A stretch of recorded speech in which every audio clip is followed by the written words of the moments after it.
Ayan po. 1, 2, 3. Hello guys, hindi tayo sa Margot Cafe para tikman ang kanila cheese roll and tart sa atin. Yes po. Itong cheese roll is for only 50 pesos. And then itong tart is only 20 pesos.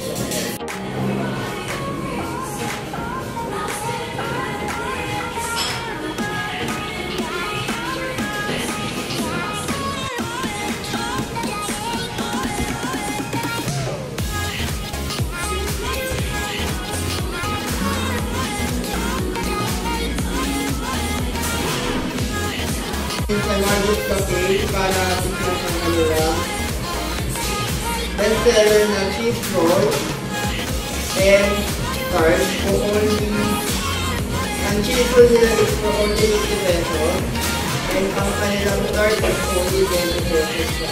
Located siya at Marilao sa atin. Yes po. Marilao, Bulacan siya. So, i-visit niyo siya sa mga tiga-Bulacan din. I-visit niyo ito. Margot Cafe. Dito lang sa Marilao, Bulacan. Thank you. Don't forget to subscribe.